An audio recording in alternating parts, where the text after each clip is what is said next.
You know Armie Hammer from movies like Call Me By Your Name, The Social Network, and The Lone Ranger. But now the Hollywood actor is making headlines as he faces allegations of emotional abuse, violent fantasies, and even cannibalistic desires. Today, one of his ex-girlfriends is here opening up about how she says Armie branded her with a knife and other shocking behaviors she says she endured. Armie Hammer's star seemed to be on the rise in Hollywood. But lately, his life has taken a turn.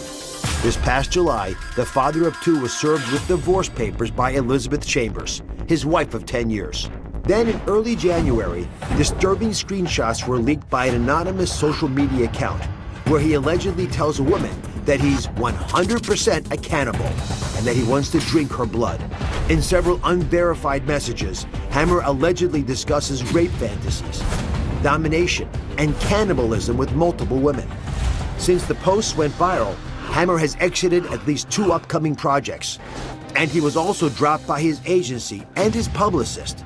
But he has denied the accusations, and his attorney has declared all allegations against him patently untrue. Still, women continue to come forward, some accusing him of excessive drug and alcohol use, and claiming he groomed them and emotionally and physically harmed them, including 22-year-old Paige Lorenze. She says she dated Hammer for 4 months and that, shockingly, he repeatedly talked about removing and eating one of her ribs. She also claims he carved his initial into her skin with a knife. Paige says she ended the relationship in December and that she's speaking out in the hopes of helping other women. Paige Lorenze joins us now. Now, you've told us how difficult the attention you've received since speaking out has been, and I want you to feel appreciated. We thank you for sharing your story because I know you want to help other women. Now, you say your relationship with Armie lasted from September to December of last year. What were your first impressions of him? My first impressions of him were extremely charming, just captivated the room. He was just full of life, just loving, charismatic, kind of the person that we see in the interviews and the person that we see on screen. He's just kind of larger than life personality. So let me dive a little bit into his life. This is a picture of you with Armie and his mom. I understand this was taken this past Thanksgiving. What was it like to meet his family?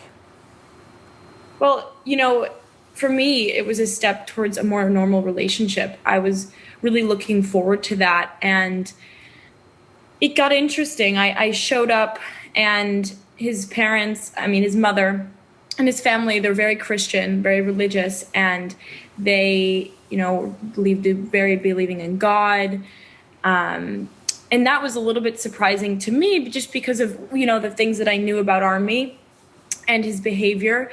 And his mother was really concerned about him and sat me down a few times talking about how he, has these demonic behaviors and he has, throughout his life. And she was concerned about him. So her voicing concern for him made me feel like she kind of knew what was going on a little bit. What kind of demonic behaviors was she referring to? What had she or members of the family heard things about him? Well, she never specifically said anything to me because I don't think she wanted to assume. But, she literally just said things like he has demonic behaviors. The devil was kind of trying to take him, things like that. And I didn't grow up extremely religious, so that was a little bit out of touch for me. But I did kind of get a feeling from her like she knew that he had a very, very dark side. Now, I understand that even on that trip, Armie traveled with a BDSM kit. And let me just explain that to the audience. A BDSM is an abbreviation for sexual behaviors that, for example, you all may have seen in the movie 50 Shades of Grey. It stands for bondage and discipline, dominance and submission, sadism and masochism. So it's a alternative sexual lifestyle. Paige, what did Armie keep in this kit, this BDSM kit? It was a leather suitcase, and basically he carried safety pins, shibari rope. Shibari is a type of Japanese bondage style, knives, like a paddle. There's a lot of the BDSM tools. he would always travel with it wherever he went. And whenever he came over to my home in LA, he also always brought it over. And what would he do with that kid? Oftentimes he would set up things called high protocol nights. So a high protocol night is this thing in the BDSM world, which I didn't even know existed until I started seeing him. You set up a night with very strict rules, and it's basically it's all built around like, inflicting pain on the submissive one in the relationship, which was me. And when he first, or how did he first propose this lifestyle to you? And how did you react? Well, I had just gone out of a 2-year, really long relationship, and I'd moved to LA. I'd never been to LA before. That was my second time ever going. So he kind of just took me in under his wing, and he really was so all-consuming. And he made me feel like it was a safe space. He made me feel like this was normal. He made me feel like this was going to be fun and sexy. But as I've said, I think he used BDSM as like a smokescreen, ultimately, to hurt women and inflict pain on women, which is the scariest part. So I've seen pictures that you posted where you have bruises. And again, I'm showing these to the audience just so they understand what I'm referring to. And I'm curious if he must have been hurting you to cause those bruises. Yeah, he definitely was. He was, and I was always just categorizing it as BDSM because I didn't know what BDSM was, so I thought that was normal. All right, coming up, Paige reveals the initial she says Armie carved into her body and whether she believes the actor is a cannibal. We're back talking about the accusations of extreme physical behavior and cannibalistic desires that actor Armie Hammer is currently facing. Paige Loren says Hammer's shocking behavior escalated over the 4 months they were together. So, Paige, if it's okay with you, and I don't have to show it, but I do have the photo of your brand. No, that's fine. I think it's important to this story to just be completely honest and open about what happened. So this is a brand of the letter A. I gather that's Armie's first initial, which is why it's there.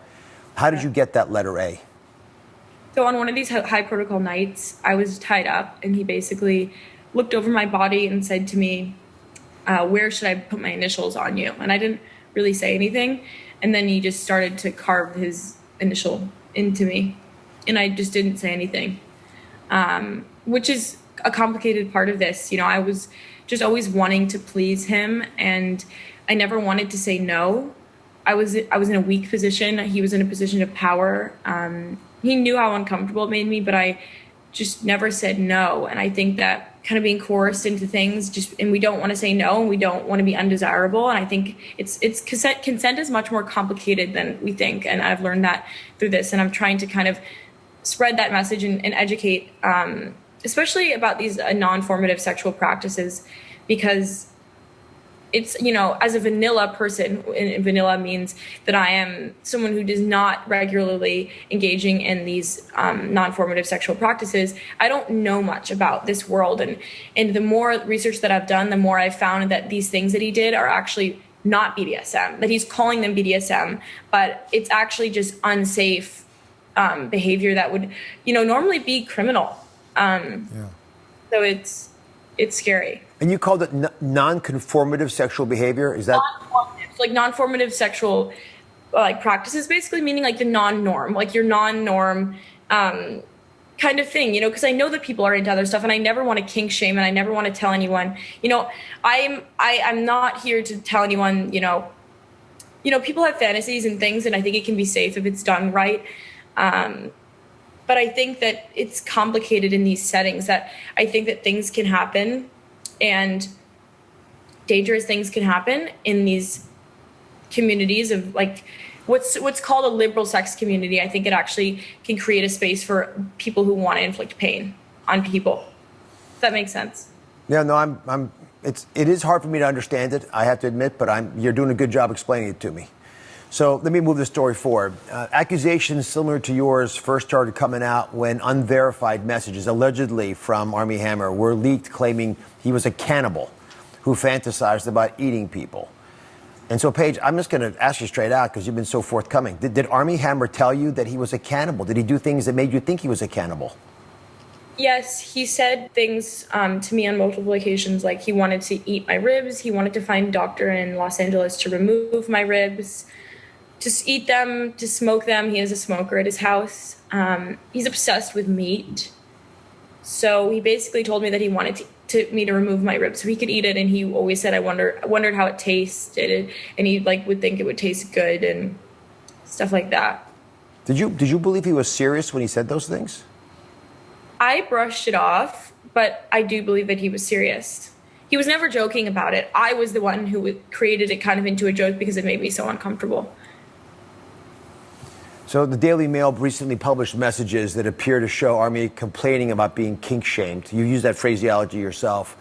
Did Armie take advantage of the kink of BDSM? And, yes. Walk me through that. I think he's doing a total disservice to this community of people. I'm not a part of that community, but it's terrible. He is. He's using it as a mask to,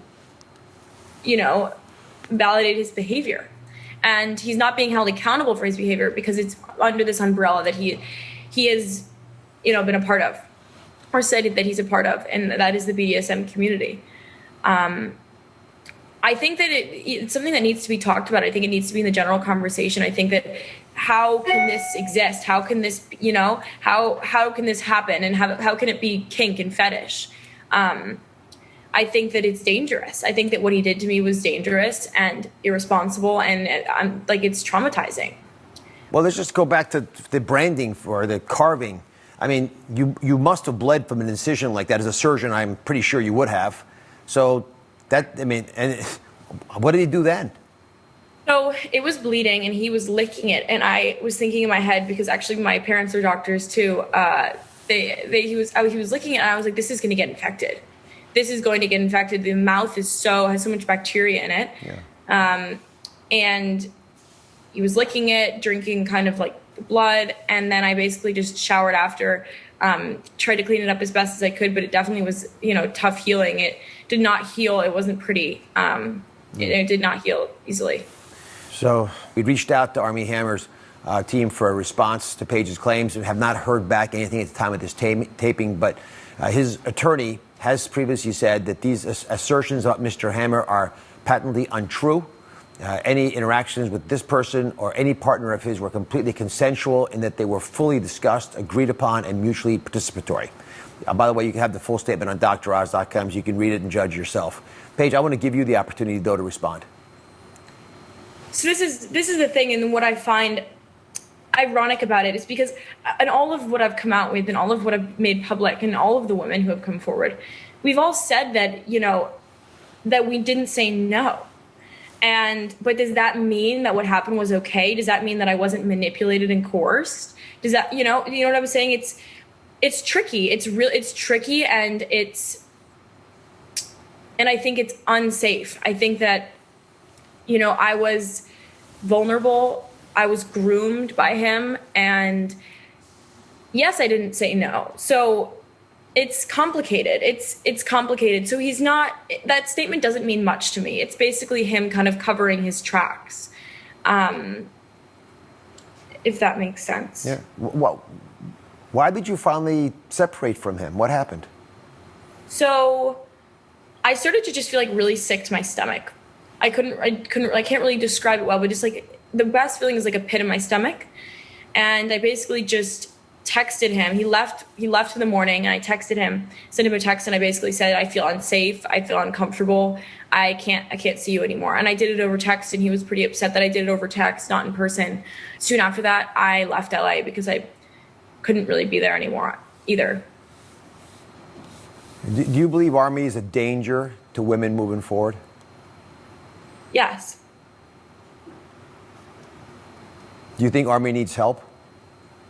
Yeah, absolutely. I think he needs to be have a psych evaluation. I think he needs to be in serious care, help, rehab, something. I'm not an expert on this whatsoever, but I do believe that he needs to not have access to young women and women in general anytime soon until he deals with this. Not only that, but for his children's sake, I don't think he should be around his children. I think that it's sick. I mean, there are even things that we haven't talked about that have come out that I know are true because I know him, and just very disturbing stuff and disturbing in ways that should, like, this man should not be around children or anyone that he could hurt. So Armie's ex-wife, Elizabeth Chambers, released a statement saying that she's shocked and heartbroken by what she's learned. She went on to say, "I didn't realize how much I didn't know. I support any victim of assault or abuse and urge anyone who has experienced this pain to seek the help he or she needs to heal." What is your message to his former wife, I guess soon to be ex-wife, and her family? Elizabeth's been nothing but supportive of me and the other victims, hearing us, listening to us. I'm grateful we have, her love and support, and that, she's not taking sides here. She's just listening and trying to be open and deal with this, because she is also in a very difficult situation and has been dealing with, probably things that we don't know for years in regards to him. So, yeah.